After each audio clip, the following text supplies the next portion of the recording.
Welcome back, everyone. This is Roxy Kellerman with Ticor Title, and we're here again with another episode of Title Talking, and we are excited to share a little bit of information with Stacey Angstead. And today, Stacey, I wanted to touch bases on power of attorneys.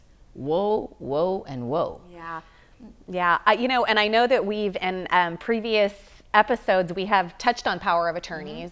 It's probably one of the biggest problems and hang-ups in your real estate transaction for a couple of reasons. Let me talk to you about a couple of the pitfalls. One, the homeowner's property is vested in a trust.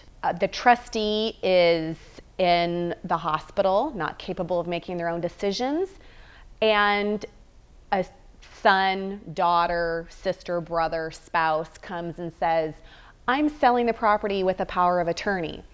Right there, my antenna goes up. 99% of the time, a trust will not allow for the use of a power of attorney. That's a huge, huge thing. People they're not given the right information up front, and so you go through the process and you think everything is okay. And their intentions are good. Absolutely. They absolutely ran over to an Office Depot and picked up a form, took it over, got it all taken care of. And let's talk about that. Yeah. It's really important that if you do have the ability to use a power of attorney, if one, that your trust, for example, does allow for the use of a power of attorney, that it get filled out correctly. Yeah. Because when you're granting someone the right to be your attorney in fact, and you're in a trust, guess what? You have to grant that power to your trust, okay? Biggie. Another problem that I find is people will go to Office Depot or they'll download off the internet. I mean, the internet has made me so much smarter than I actually am, and I love it, but it also creates some problems because you're getting access to forms without the proper knowledge of what it is that's going to be the requirement for the actual function that you're trying to create, i.e. a durable power of attorney versus a special power of attorney. They're different.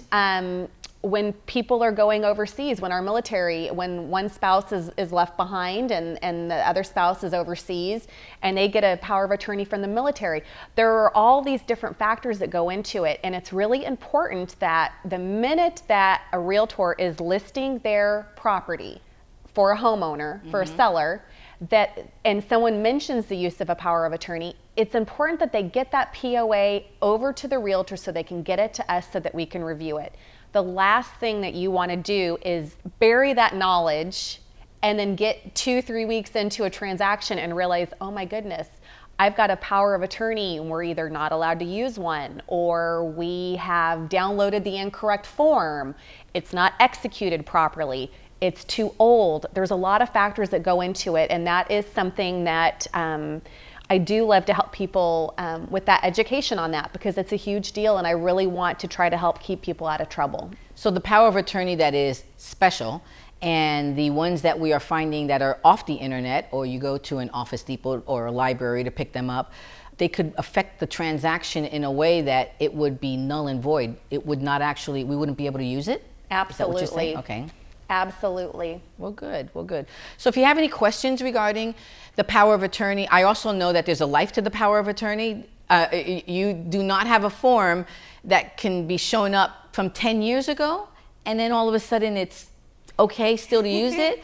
I'm really glad you asked that question, because that is a biggie. Yeah. There's no life to a power of attorney, but the title companies really have to be careful about why there is a use of a power of attorney. How old is the power of attorney? The situation in which it's being used. All of these things go into it.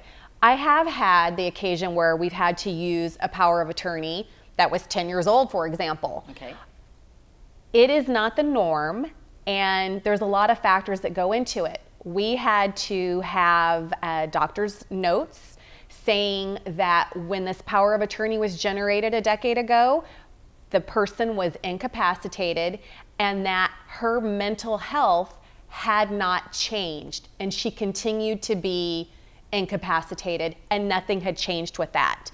That's a huge deal, but that was something that had to be reviewed. It was something that needed to be acknowledged in underwriting. So there's a lot of factors to it. The one thing I can tell you is it's not a yes or no. Got it. It's never a yes or no. And that's what's really frustrating to everyone involved, is that it's not a yes or no. We really, there's a lot of thought that goes into protecting everyone. And that, at the end of the day, is really what we're here to do. We're not here to aggravate, we're here to help. And we want to make sure that we are assessing all of the information to the best of our ability to make sure that you're protected and that someone's not trying to sell your property out from underneath you.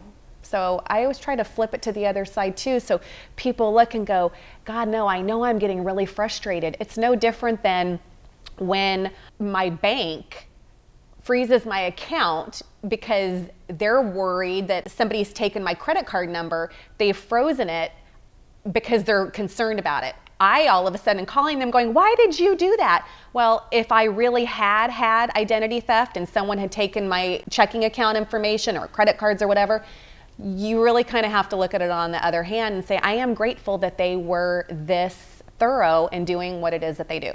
Excellent point. Excellent point. Well, good. I'm glad we brought up the subject of power of attorneys. If you have any additional questions regarding that, please don't hesitate to give us a call. We'd be happy to help you, support you, and educate you. And if your client has a question themselves, the consumers, please just give us a call. We'd be happy to help you there as well. So this is Roxy Kellerman over at Ticor Title. And Stacey Angstead. We'll see you next time.